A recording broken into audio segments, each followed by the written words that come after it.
안녕하십니까. 택시 기하학에 대해 발표하게 된 10반 문혜주 박혜민입니다. 목차는 다음과 같습니다. 먼저 유클리드 기하학입니다. 유클리드 기하학이란 그리스의 수학자 유클리드에 의해 구축된 수학체계로 그의 원로는 기하학에 관한 최초의 체계적인 논의로 알려져 있습니다. 이 원로는 수학의 논리적 근원이라 할 수 있는 공리체계를 도입하는 것으로부터 시작되었습니다. 정의는 기호에 대하여 수학적 의미를 규정한 것으로 유클리드 기하학의 정의는 23개의 정의로 이루어져 있고 그 정의는 다음과 같습니다. 공리는 어떤 이론 체계에서 가장 기초적인 근거가 되는 명제로 더 이상 증명하기 곤란한 것입니다. 그리고 유클리드 기하학의 공리는 다음과 같습니다. 공주는 공리와 거의 같은 뜻으로 쓰이고 공리 중 수학적 공리라고 부릅니다. 그리고 유클리드의 기하학의 공주는 다음과 같습니다. 유클리드 기하학은 일반적으로 우리가 아는 도형에 대한 것입니다. 다음으로 비유클리드 기하학에 대해 소개하겠습니다.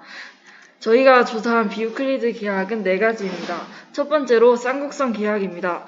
쌍곡선 기하학은 양쪽 끝쪽으로 갈수록 점점 작아져서 그 간격이 0에 가까워지고 가운데로 갈수록 점점 커져서 그 간격이 무한대로 커지는 공간으로 안으로 휘어진 공간입니다. 나팔 2개를 서로 맞대어 붙여놓은 것과 비슷한 모양으로 정의하고 삼각형 세 내각의 크기가 모두 작아지게 되어 그 합이 180도보다 더 작게 되는 것을 알 수 있습니다. 두 번째로 타원 기하학입니다. 타원 기하학에서는 평행선 공리가 성립하는데요. 한 직선이 있고 그 위에 있지 않은 어떤 점을 지나면서 그 직선과 만나지 않는 직선은 존재하지 않는다는 것입니다. 정점을 구의 중심, 같은 거리를 구의 반지름의 길이라고 하고 구에서 중심을 지나는 평면과 구의 교선을 직선으로 정의하면 평행 공리의 불능이 성립합니다. 구면에 그린 삼각형 세 내각의 합은 180도보다 크게 되는 것을 알 수 있습니다. 세 번째로 절대 기하학입니다. 유클리드 기하학의 제5공리를 만족하지 않으며 직지선을 바탕으로 합니다. 중립기하학이라는 별칭을 가지고 있고 절대 기하학에서 평행선 공준을 취하면 유클리드 기하학으로, 부정하면 쌍곡선 기하학으로 확장될 수 있습니다. 네 번째로 택시 기하학입니다. 바둑판 모양의 블록 도로망을 가진 도시의 A점에서 택시를 타고 B로 가는 경우를 생각하여 거리를 구하는 기하학입니다. 택시 기하학은 뒤에서 더 자세히 설명하도록 하겠습니다. 이렇게 저희가 비유클리드 기하학 4가지를 조사했는데요.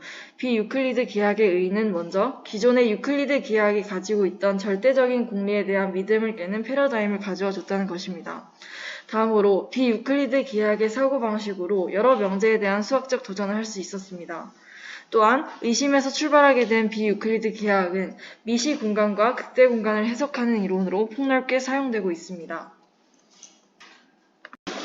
이 4가지 중에서 저희는 택시 기하학에 흥미를 느껴 더 자세히 조사하게 되었습니다. 택시 기하학에서 택시 거리란 미국 뉴욕의 맨해튼처럼 바둑판 격자 모양으로 도로가 나 있는 상황에서 한 지점에서 다른 위치로 이동하기 위해서 필요한 거리입니다. 왼쪽의 그림에서 유클리드 기하학에서는 빨간 선의 길이가 2점 사이의 거리를 의미하고 택시 기하학에서는 파란 선의 길이가 2점 사이의 거리를 의미합니다. 택시원의 정의입니다. 평면 위의 한 정점에서 일정한 택시 거리에 있는 점의 집합을 의미하고 이때 정점을 택시원의 중심이라 하고 일정한 거리를 택시원의 반지름이라고 합니다. 다음은 택시타원입니다. 택시타원의 정의는 평면 위의 두 정점에서 택시 거리의 합이 일정한 점들의 집합을 의미하고 이때 두 정점을 택시타원의 초점이라고 합니다.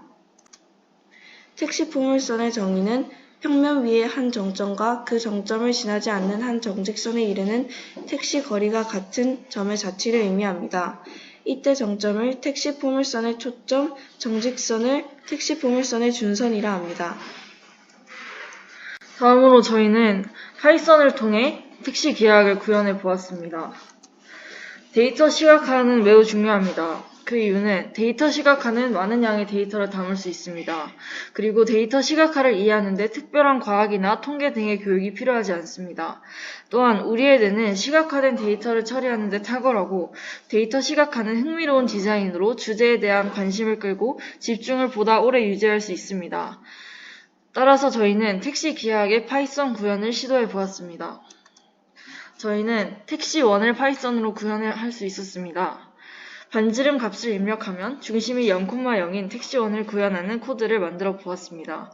왼쪽에 보이는 것이 파이썬 코드이고 오른쪽이 실제 그래프 모습입니다. 마지막으로 결론 느낀점입니다. 비유클리드 기하학에는 쌍곡선 기하학, 타원 기하학, 절대 기하학, 택시 기하학이 있습니다.